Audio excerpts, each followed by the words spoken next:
उत्तर प्रदेश के माननीय मुख्यमंत्री योगी आदित्यनाथ जी के उच्च शिक्षा सलाहकार और यूजीसी के पूर्व chairman doctor Dhirendra Pal Singh ji, ACEO greater Noida Rena Singh ji, Shipu Giri ji जो विशेष सचिव है उच्च शिक्षा के, Rohit Gupta ji project manager, full project director, Rakesh Kumar chairman IEML, doctor Harsh Chaturvedi ji chairperson Bharat Shiksha expo 2024, उपस्थित चांसलर्स, वाइस चांसलर्स, शिक्षाविद, उद्योग जगत से जुड़े हुए प्रतिनिधिगण,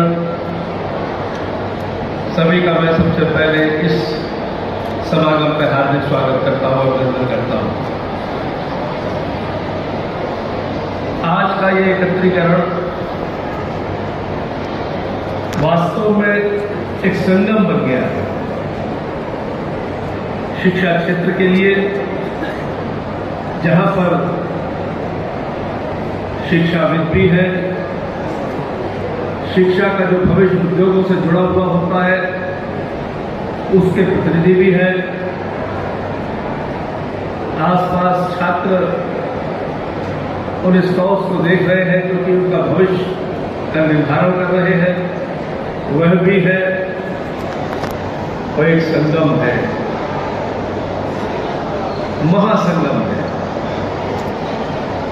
और जहां संगम होता है वह तीर्थ बन जाता है, ये हम सब जानते हैं। तीर्थ क्या होता है? आस्था का प्रतीक होता है, सकारात्मकता का उद्गम स्थल होता है, सपनों को साकार करने, संकल्पों को पूरा करने का ऊर्जा का केंद्र होता है। तो आज ये स्थल इन सब का एक तीर्थ बन गया है। यहां पर मुझे आमंत्रित किया गया, इसके लिए मैं आयोजकों का आभार व्यक्त करना चाहता हूं। जैसा भी धीरेन्द्र सिंह जी बता रहे थे कि ग्रेटर नोएडा एक हब बन चुका है शिक्षा का, देश विदेश के छात्र यहां शिक्षा प्राप्त करने के लिए आते हैं। ख्याति प्राप्त राष्ट्रीय और अंतर्राष्ट्रीय ख्याति प्राप्त संस्थाएं यहां पर है। यदि मैं कहूं ये आधुनिक नालंदा और तक्षशिला बन चुका है तो अतिशयोक्ति नहीं होगा। आज ग्रेटर नोएडा और नोएडा शिक्षा का हिसाब से आधुनिक नालंदा और तक्षशिला है। नालंदा वो जगह थी, तक्षशिला वो स्थान था जहां पर देश विदेश के उस समय छात्र छात्राएं विद्या अध्ययन करने आते थे। छात्र छात्राएं कह रहा हूं, यानी उस समय को नालंदा में था। 10,000 छात्र छात्राएं देश विदेश के पढ़ने आते थे। बड़े बड़े विद्वान विदेशों के वहां ज्ञान प्राप्त करने आते थे, यात्री बनकर यहां पर हिंदुस्तान के अंदर। और एक समय वो आया कि आताताई आए और हमारे इन संस्थानों को नष्ट किया, भ्रष्ट किया। इसके ग्रंथालय में आग लगा। कितना बड़ा ग्रंथालय रहा होगा जरा आप सोचिए, जो महीनों चलता रहा और उसमें कई जो उनके हिसाब से अच्छी ज्ञानवान पुस्तकें थी, उनको सैकड़ों कचरों में लाद कर वो ले गए थे, जिसमें कई तो नदी के क्रॉस करते समय बहाव में बह गए और कुछ उनके साथ चले गए। और उन लोगों का अपने देश में सम्मान इसीलिए हुआ कि वो हिंदुस्तान से दुर्लभ ग्रंथ लेकर आए थे और उन ग्रंथों को अध्ययन करके उन्होंने अपना मुकाम पाया। वो था नालंदा, तक्षशिला। शिक्षा की उत्कृष्टता के लिए हम जाने जाते हैं। आज जब मैं कहीं देख रहा हूँ लोगों को बैठे हुए, भाई के गुप्ता जी, उनके भाई साहब, योगेश भाई, इन लोगों ने जो इंस्टीट्यूशंस दिए हैं वो उत्कृष्टता के नमूने हैं शिक्षा के। और इसीलिए मैं कह रहा हूं कि धीरे धीरे क्षेत्र आप में नालंदा और तक्षशिला बनता जा रहा है। लेकिन क्या हुआ, एक काल आया जब हमारी शिक्षा का भी पराभव हुआ और जो मूल शिक्षा थी वो हमसे अलग हो गई। वो शिक्षा ने हमको अपने स्व से अलग कर दिया, अपने स्व को भुला दिया। वो दौर था जब लॉर्ड मैकाले ने शिक्षा पद्धति से हिंदुस्तान को दी और वो ऐसी शिक्षा पद्धति देकर गया जिसने न सिर्फ हमारे स्व को भुलाया बल्कि काले अंग्रेज पैदा किए, एजेंट्स पैदा किए। इसकी पीड़ा थी देश के शिक्षाविदों को, राजनेताओं को, विद्वानों को।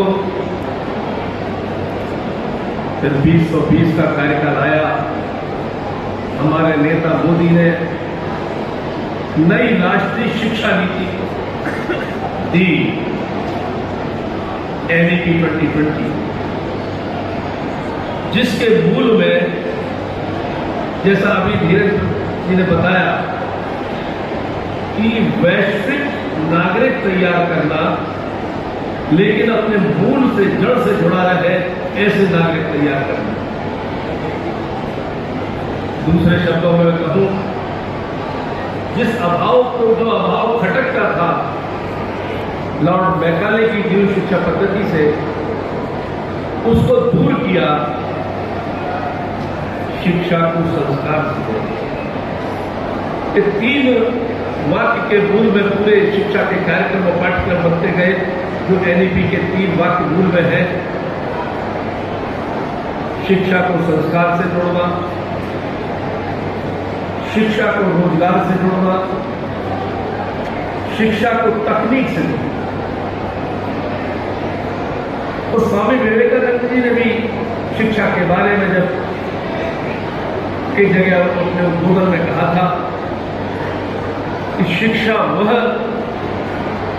जो ज्ञान विज्ञान दे, शिक्षा वो जो नैतिकता दे, शिक्षा वो जो स्वावलंबी बनाए। शिक्षा को रोजगार से जोड़ा, शिक्षा को संस्कार से जोड़ा, शिक्षा को तकनीक से जोड़ा। नई शिक्षा नीति माननीय विवेकानंद जी, स्वामी विवेकानंद जी के जो वक्तव्य है उसके आधार पर ही खड़ी हुई। यानी हमारा शानदार था भूत, तो हमें वर्तमान को संवारना है और भविष्य को निखारना है। यह शिक्षा का मूल है। तकनीक से जोड़ा जा रहा है बहुत तेजी से पूरे शिक्षा क्षेत्र को। आप देख रहे होंगे कि उत्तर प्रदेश की सरकार से अन्य सरकारें हैं, smartphone, tablets, smart classes, smart labs, R&D प्रयोगशालाएं, इसका विकास तेजी से शिक्षा क्षेत्र में हो रहा है। कौशल विकास का केंद्र बन रहे हैं अब शिक्षा क्षेत्र। अब सिर्फ रटने का आधार नहीं बन रहे, जैसा गिरी साहब ने बताया।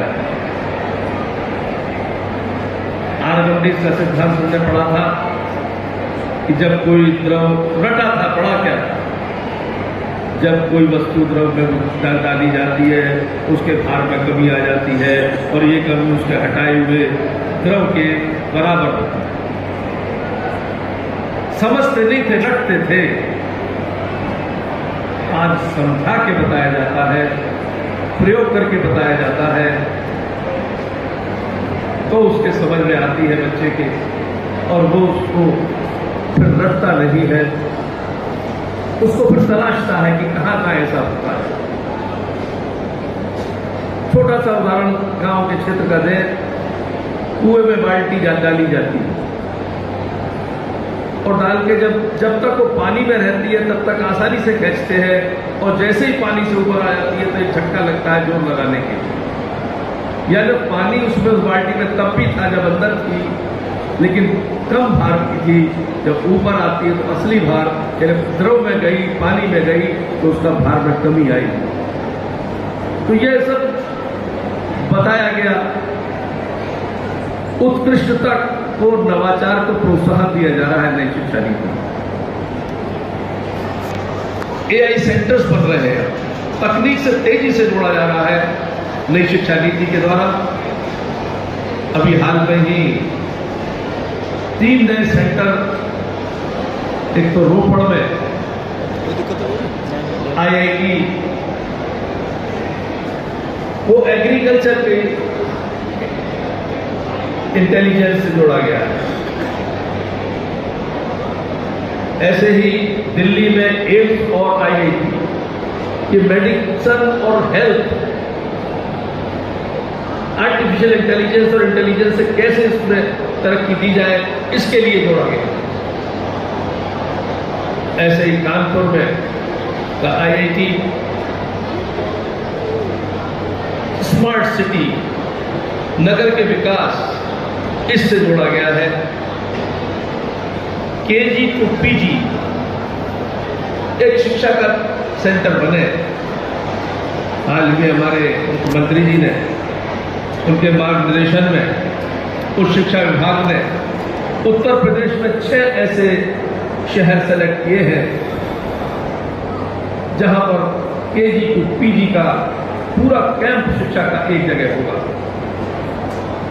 ये नए परिवर्तन आ रहे हैं शिक्षा के,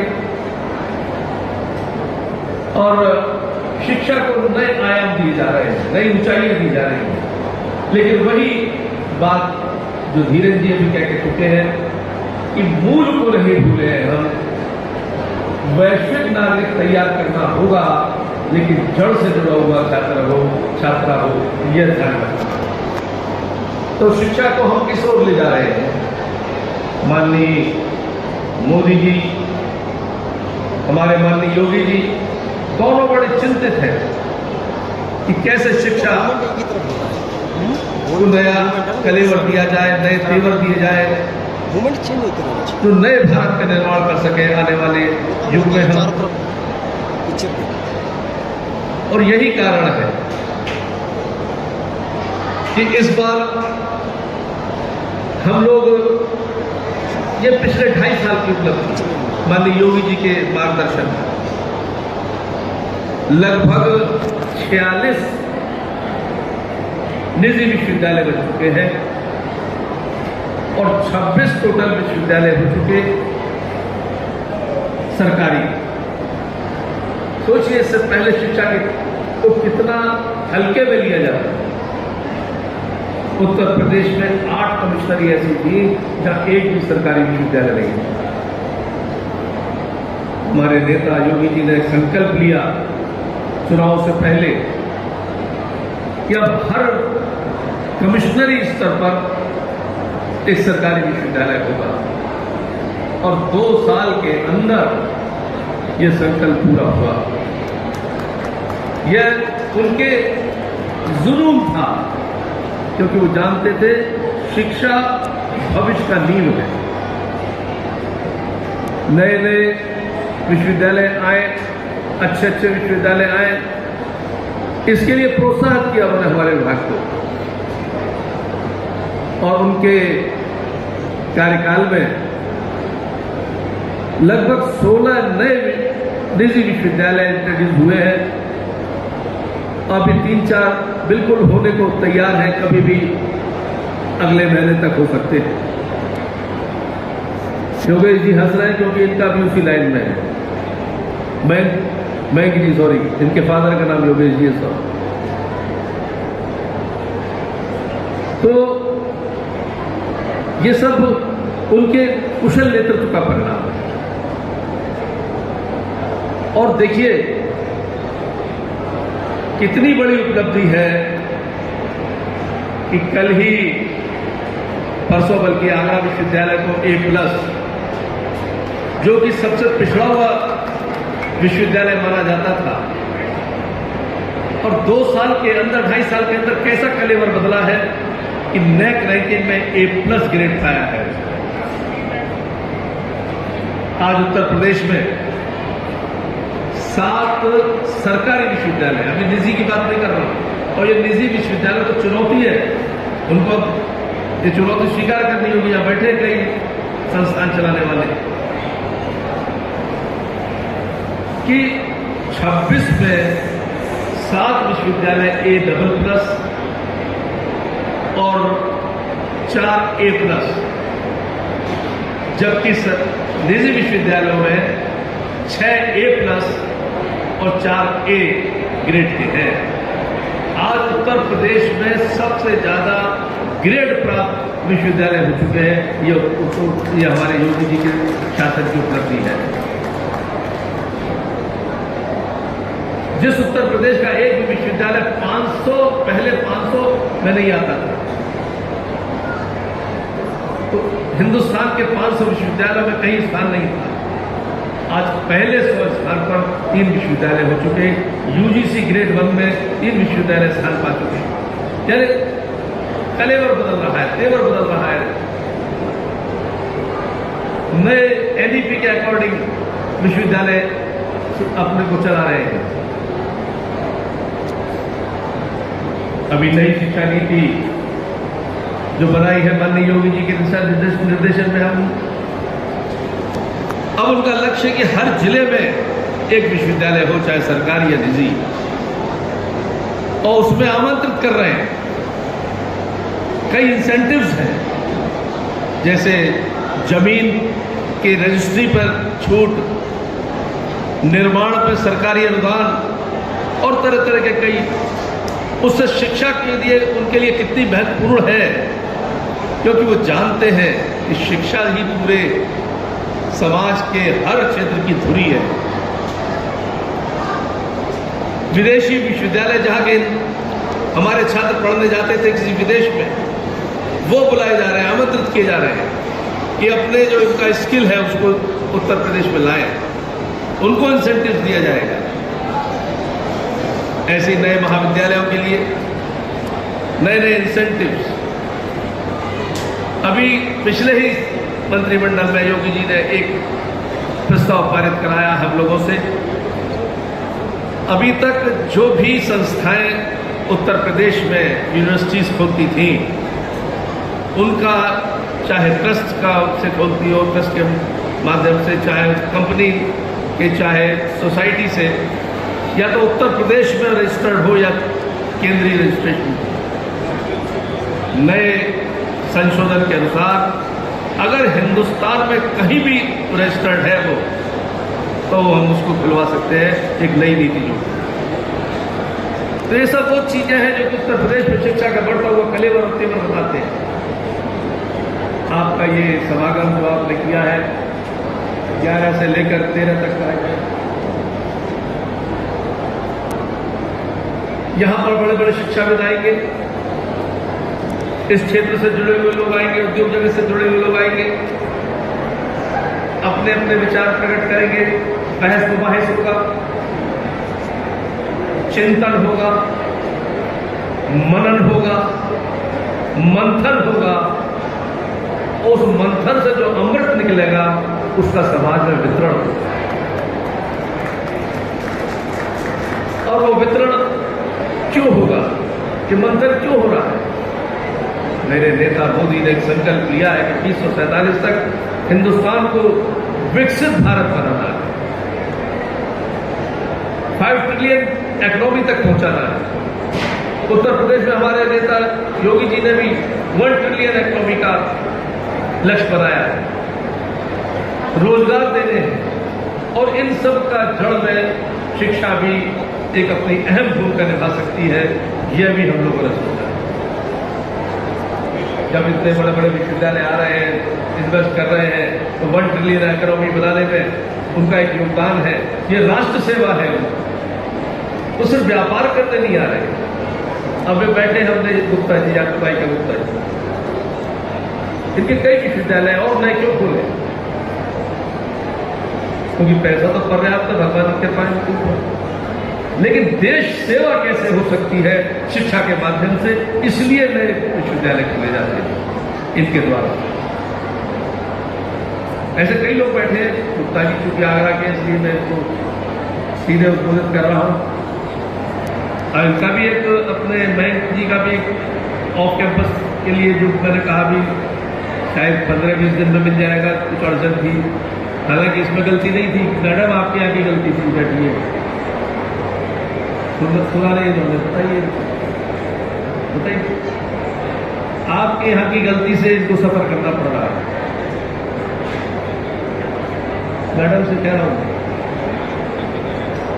इनका विश्वविद्यालय, इन्होंने जमीन खरीदी नोएडा से, आपकी अथॉरिटी पेमेंट कर दिया। हम इनको इसलिए स्वीकृति नहीं दे पा रहे हैं क्योंकि ग्रेटर नोएडा अथॉरिटी ने उस किसान को या ग्राम सभा को पेमेंट नहीं कर जमीन का, और वो टेक्निकल रेवेन्यू डिपार्टमेंट ग्राम सभा के नाम पर। खैर वो दौर पूरा होने वाला है, लेकिन ये छोटी छोटी लाल फीताशाही में जब चीजें फंस जाती है तो वहां पर राजनीति जो सेवा का माध्यम बनाती है, वो लोग काम करते हैं। एक बड़ी दिलचस्प बात बताऊं धीरज जी, मोदी जी ने हम 17-18 बच्चों की 3 घंटे क्लास ली थी, उर्दू साइंस का बात की। आप बुरा मत मानिएगा, गिरी जी और क्या नाम है अपना जी, उन्होंने पूछा हमसे कि क्या कारण है कि समस्याओं का समाधान नहीं हो पा रहा।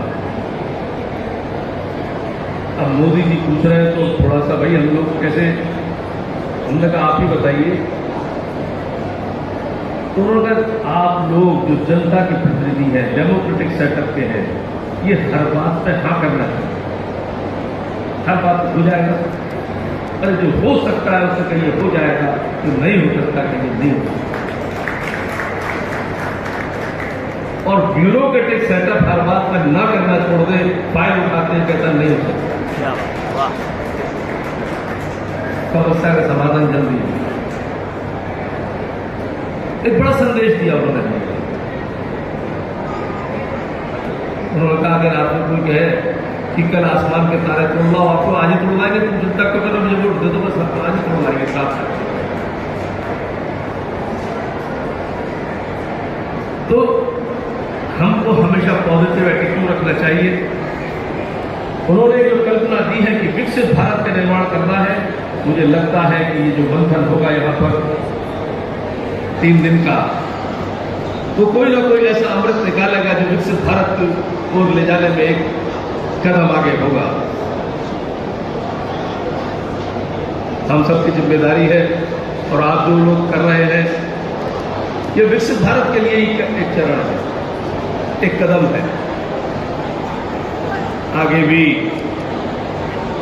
हम मोदी जी के स्वप्न को कैसे साकार करें, उसमें हम सब की क्या भूमिका हो सकती है, यह तय करते हुए मैं अपनी वाणी को विराम देता हूं। धन्यवाद।